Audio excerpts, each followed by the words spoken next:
Verlede keer het ons na die eerste skuifie van ons gebedswiel gekyk. Ons perspektief op God. Hoe ongelooflik hy is, hoe groot, hoe slim, hoe liefdevol. En het ons gesien die gevolg is lof aan God, aanbidding van hom. Vandag kyk ons na die ander party in gebed en dit is ons wat na God toe kom. Waar is ons plek? En dit is die teendeel. En ons kyk vandag na afhanklikheid. Here, om so by U te sit aan die voete in die teenwoordigheid is kosbaar en heilig. Veral omdat U so 'n wonderlike God is. Dit is vir ons 'n eer. En dankie dat U ons wil leer. En ons wil ook geleer word. Ons het vir U gevra, Here, leer ons bid. Dankie dat U dit doen. Amen. Ons lees Matteus 5, vers 3. Geseënd is die wat weet hoe afhanklik hulle van God is, want aan hulle behoort die koninkryk van die hemel. Geseënd is die wat weet hoe afhanklik hulle van God is. David Dunning en Justin Kruger het in 1999 in 'n studie tot die gevolgtrekking gekom dat mense wat min kennis of vaardigheid op 'n spesifieke area het, hulle eie vermoëns oorskat. En omgekeerd het hulle ook agtergekom dat mense wat baie bekwaam is, hulle vermoëns dikwels onderskat. Dit word ook vir ons die beste uitgebeeld in hierdie stukkie uit Ook nie snork nie. Wat dink jy, Poeks? Poeksie, dis pragtig. Miskien het ek 'n bietjie oorgereageer. Mens moet jou man toelaat om ook 'n bietjie sy ding te doen. Ek gaan dit baie mis. Kan ek dit nie dalk by jou koop nie? Nooit, meneer. Ek gaan nog my eie band begin. Kyk, Poeks, so werk dit. Jou die stokkie so vas. Dit is 'n drumroll. En dit is 'n paradiddle. Nog net 'n bietjie oefen. Jy het definitief die talent daarvoor. Of hoe, pa? Ja, seker. Kom meneer iets reg kry? Nie veel nie. Dit is nie so maklik wat dit lyk nie. Toe het ek maar vir my 'n boek gekoop, Playing Drums for Beginners. Ek mag my die volgende boek koop. Playing Drums for Professionals. Wys ons bietjie wat oom kan speel. Nee, julle sal lag. Ag, toe ons sal nie. Toe meneer, net so vir oulaas, net so vir oulaas. Okay. Julle maak my nervus as julle so vir my kyk. Okay, ek sal probeer. 1, 2, 3. Sorry, ek doen dit elke keer. Stop die styf vashou. Wag, ek probeer net. 1, 2, 3.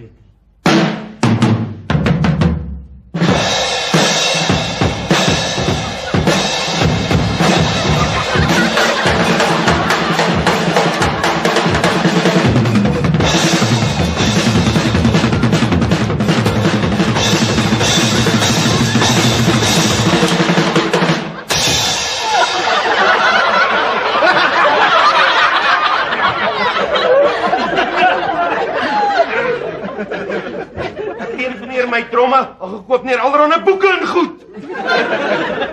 Wie gee jou die reg om so te keer te gaan op my Poeksie se tromme?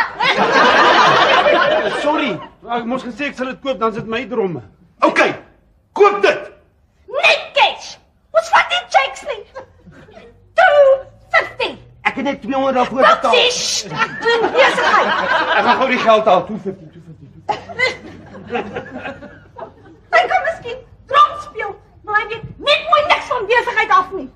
Kom, Poeks. Nie hy of sy weet enigiets van diesel engines af nie.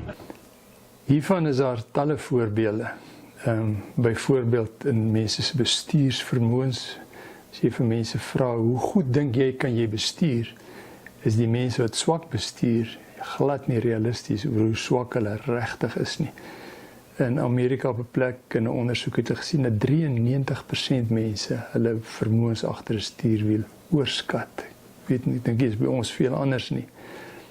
Of in een of ander spesialistveld het jy 'n paar video's of wat gekyk op die internet en nou is jy 'n groot gesag hier binne.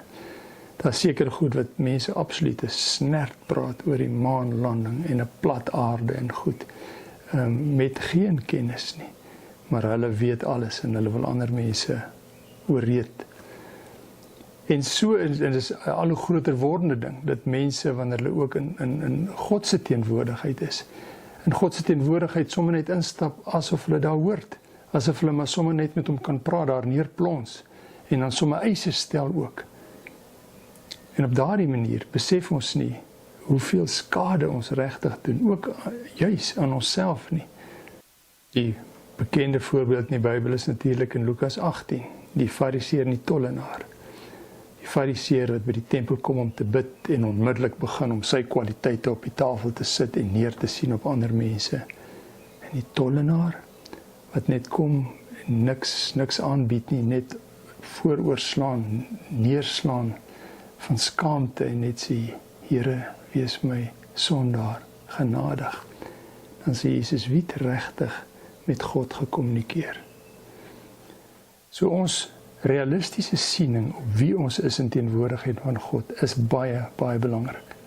En in sy teenwoordigheid is ons mense wat niks aan te bied het nie. Dit beteken nie dat ons slegte mense is nie. Ons dink dis min van onsself, maar ons dink nie sleg van onsself, of minderwaardig of versukkeld oor onsself nie. Ons is net realisties, want ons vergelyk ons met hom, en dan het ons niks om aan te bied nie. Nie die mense wat niks aan te bied het nie, het net een na wie hulle kan opkyk en sê, Here, ek het U nodig, ek het U onbeskryflik nodig, ek is van U afhanklik, ek is van alles van U afhanklik, selfs dit wat ek reg kry, het ek van U gekry.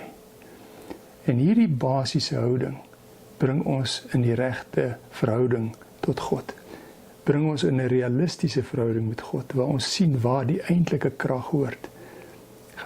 Bekende grappie van die olifant in die muur wat oor die brug loop, en die muur dan sê, sjoe, maar kyk hoe laat ons hom bewe.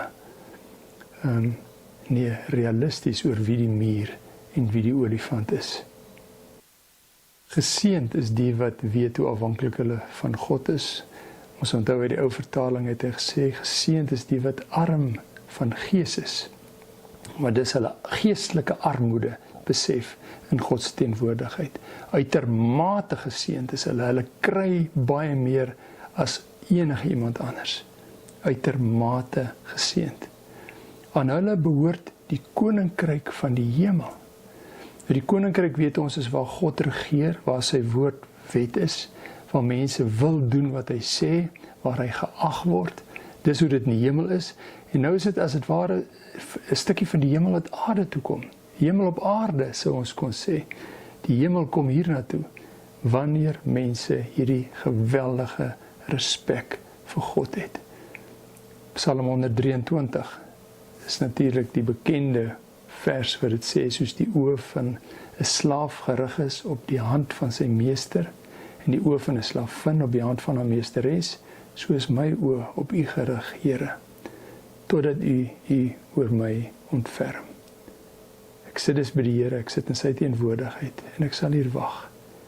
As hy vir my sê, kan uitgaan, sê ek, waarheen gaan ek? Wie gaan my help? Ek kan nie. Ek sal hier sit, totdat ek by U leiding gekry het, totdat ek by U rigting gekry het. Waar die diep afhanklikheid. En daardie afhanklikheid laat ons in nederigheid voor God begin. Maar hy laat ons nie daar eindig nie. Hy tel ons op, hy gee ons selfvertroue. Ons is nie arrogant nie, maar ons is opgewonde oor die moontlikhede wat God bied. Saam met hom stap ons daar weg, en die heeltyd stap ons in sy teenwoordigheid. Kom ons wees so afhanklik van God. Dankie, Here, dat ons van U afhanklik kan en wil wees. U is al wat ons nodig het. En dit is so 'n wonderlike voorreg dat U gereed is daarvoor. Dankie dat U ons nooit alleen laat nie. Dankie dat ons oog op U hand kan rig en U wil kan doen en U verheerlik. Ons bid dit in Jesus se naam. Amen.